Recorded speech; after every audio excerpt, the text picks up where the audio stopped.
Buckle up, everybody, because today we're going deep on a car that's a little bit legend and a whole lot of mystery. The Porsche Type 64. Yeah, this one has it all, doesn't it? I mean, we've got some great sources lined up, historical accounts, some really interesting articles, even pulled some stuff from museum exhibits to get a feel for how this car's been presented over the years.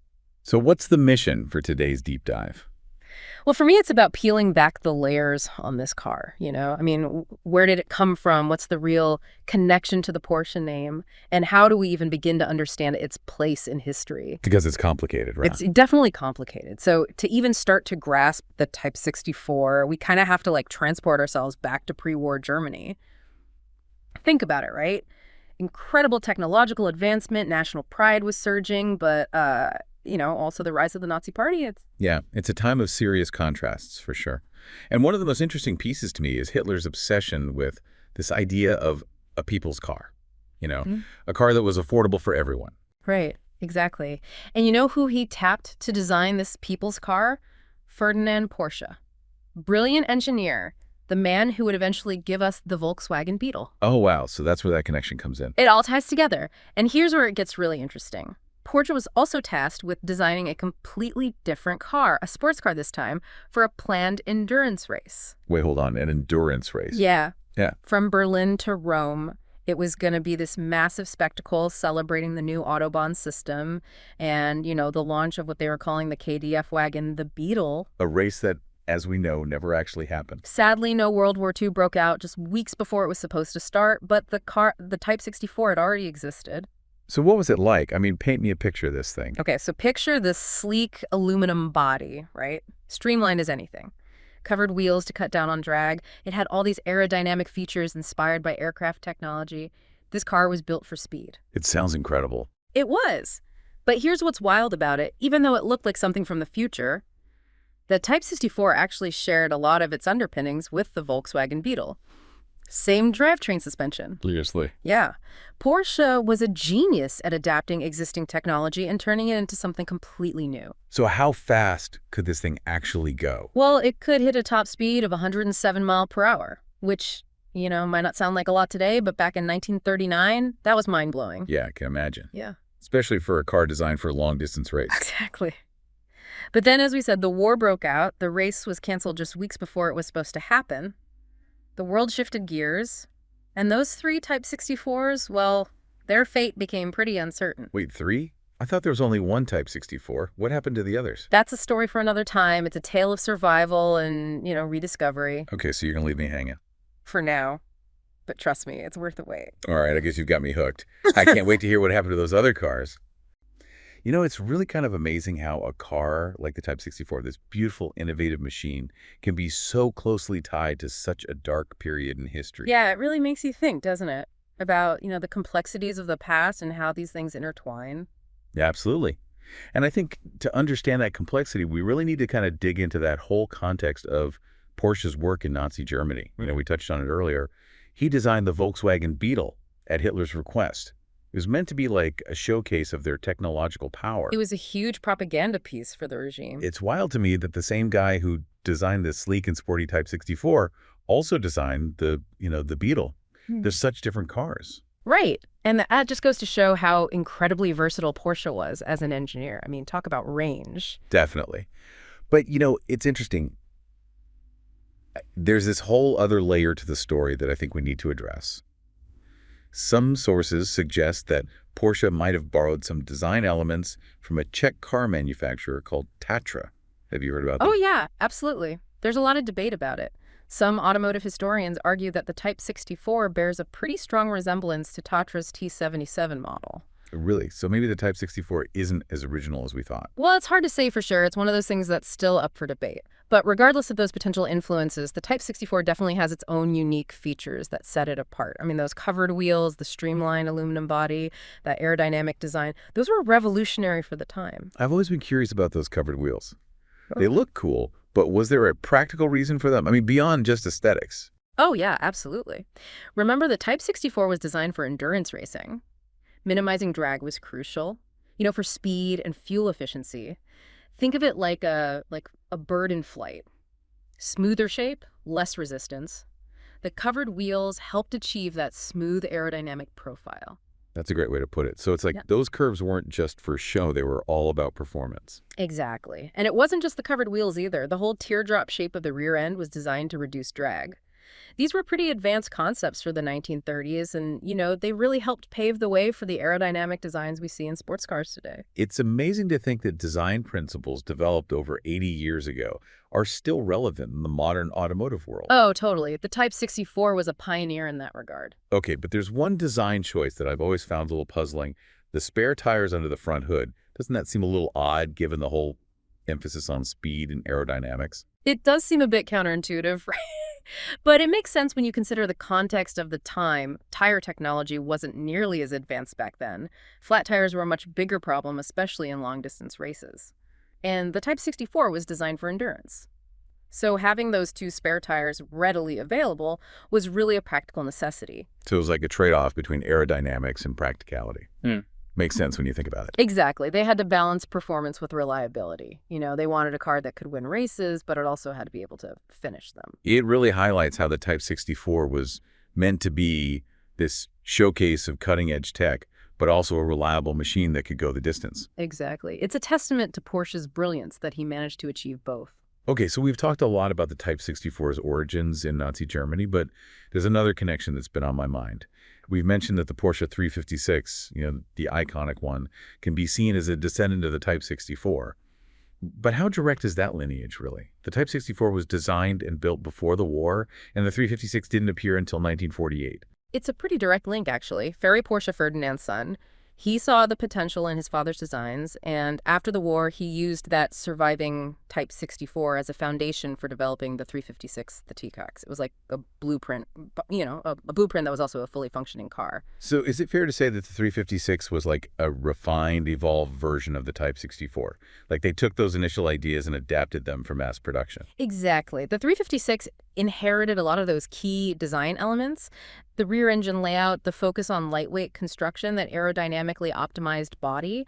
And it wasn't just by chance. Those decisions were based on the success and the innovations of the Type 64. It's no wonder those features became so iconic for the Porsche brand. Right. And it all goes back to that one car, the Type 64. What about the engine? You mentioned that the Type 64 shared the same drivetrain as the Volkswagen Beetle. Did that carry over to the 356? You're good at connecting the dots. It did, but with some modifications, of course. The first 356s were powered by a modified version of that Volkswagen air-cooled four-cylinder engine. Porsche's engineers took that existing engine and, they really fine-tuned it, boosted its performance to create a more sporty driving experience. So even at the heart of those early Porsches, we see the influence of Ferdinand Porsche's earlier work. Work that, as we've discussed, was closely tied to the Nazi regime. Yeah. It's a pretty complex web of innovation and historical baggage. Yeah, no doubt about it. It's a complicated legacy. But to really understand the full scope of the Type 64 story, I think we have to acknowledge both the brilliance and the uncomfortable historical context. Absolutely. Okay, so let's go back to that surviving Type 64 for a moment. You said it went through different owners, including an Austrian racer named Automotive. What was his deal? Was he just a collector, or did he actually race the Type 64? Automotive was a real character. He was a motorcycle racer turned, car enthusiast, and he actually bought the Type 64 from Ferry Porsche himself back in 1949. Wow, so he owned the actual surviving car. He did, and he wasn't afraid to put it through its paces. Mattei achieved some pretty impressive racing successes with the Type 64, including a class victory at the 1950 Austrian Alpine Rally. Hold on, a class victory in a car that was already over a decade old at that point? It's pretty amazing, right? It really speaks to the car's performance and Mattei's skill as a driver. He was known for pushing cars to their limits. There's this great story about him. He had an injury and could only drive with one hand. So he had the Type 64 converted to right-hand drive. Talk about dedication. Wow, that's incredible. Yeah. He obviously had a real passion for the car. Oh, definitely. And, his ownership played a huge role in preserving the Type 64. He held on to it for 46 years until he passed away in 1995. Then it was sold to another collector, and eventually it ended up at that auction in 2019, the one that made headlines. Oh, yeah, the one with the $20 million price tag and the whole bidding mishap. It was crazy. Did that whole event change the way people viewed the Type 64? I think it definitely brought the car back into the spotlight. The auction, even with its dramatic ending, it sparked a renewed interest in the Type 64 and its history. It forced people to confront that whole question of separating art and engineering from their historical context. It seems like that question is always going to linger around the Type 64, doesn't it? Probably. It's a car that just makes you think about those difficult questions. How do we grapple with the legacy of innovation that emerges from dark periods? Can we appreciate the beauty and the ingenuity while acknowledging the uncomfortable truth behind it? Those are questions that resonate far beyond just cars, I think. Totally. They make you think about history, about innovation, about the human condition. It's a lot to unpack. It's really mind-blowing to think that a car designed over 80 years ago can still be so relevant and fascinating to us today. The Type 64 really is a window into a whole other world. Yeah, and it's a testament to how powerful great design can be. Those smooth flowing lines, that low slung profile, it still looks modern. Like, you could park it next to a brand new sports car and it wouldn't look out of place at all. I totally agree.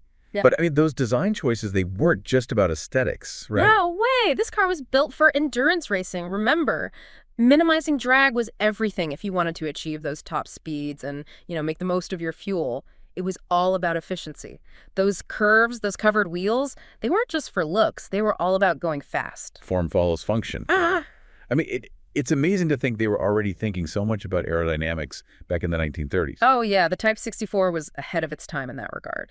Those aerodynamic features like those covered wheels and that teardrop-shaped rear end, they were super advanced for their time. It was all about reducing turbulence and, improving airflow so the car could cut through the air with as little resistance as possible. And I wonder what Ferdinand Porsche would think if he could see how those ideas have influenced sports cars today.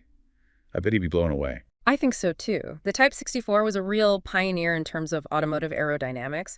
It really paved the way for all those future generations of sports cars that prioritize both speed and efficiency. Okay, so let's talk about the Porsche 356 again. Yeah. We've talked about how it's kind of like a descendant of the Type 64, but I want to get into those visual similarities. When you put those two cars side by side, what design elements did the 356 inherit? It's like looking at a family photo album, right? Yeah. You can see those features passed down from one generation to the next. The 356 is definitely more refined, designed for mass production. But you can still see those traces of the Type 64's DNA in its design. So what specifically? What are some of those key elements that stand out? Well, first of all, look at the overall proportions. Both cars have that rear engine layout, which gives them that signature cab rearward look, that sloping roofline, the short overhangs. It's all there in both cars. It has like a family resemblance. Those design cues were passed down through the generations. Totally. And it goes beyond just the overall shape. Look at the details, the rounded headlights, the sloping front fenders, the way the rear haunches are pronounced. It's all there. Subtle echoes of the Type 64's design language. Wow. So the 356, even though it's considered the first Porsche, it owes a lot to the Type 64A car that, despite its complicated past, really laid the groundwork for that Porsche aesthetic we all know and love. I think that's a great way to put it. The Type 64, whether it's officially a Porsche or not, it really showcases Ferdinand Porsche's genius as a designer. He created a car that was both beautiful and brilliant. And, that's something that transcends time. And that brings us to the Type 64's legacy, right? It goes way beyond its physical form. It's about the ideas, the innovations, the way it influenced the automotive world. When you think about the Type 64 in the big picture, what does it represent to you? I think the Type 64 was more than just a car. It was a statement. It represented this bold vision of what a sports car could be. Lightweight, aerodynamic, and, just laser focused on performance. And those ideas, as we've seen, had a huge impact. They didn't just disappear. They found their way into the Porsche 356 and, every generation of Porsche that came after. So it's like the Type 64 planted a seed for the whole Porsche brand. Yeah. And that seed grew into this incredible legacy of innovation and performance. Exactly. And it's not just about Porsche either. That focus on aerodynamics, it inspired countless other car manufacturers. It really helped shape the evolution of the sports car as a whole. It's pretty remarkable to think that one car born in such a turbulent and often dark time could have such a lasting impact. It is. It just goes to show you that even in the darkest of times, human ingenuity can shine through. Well, I think it's safe to say that the Type 64 is much more than just a car. It's a historical artifact, a design icon, a source of inspiration, and just a really fascinating story. Couldn't have said it better myself. Thanks for joining us on this deep dive into the world of the Porsche Type 64. It's been a wild ride. Until next time, keep exploring and keep asking those questions.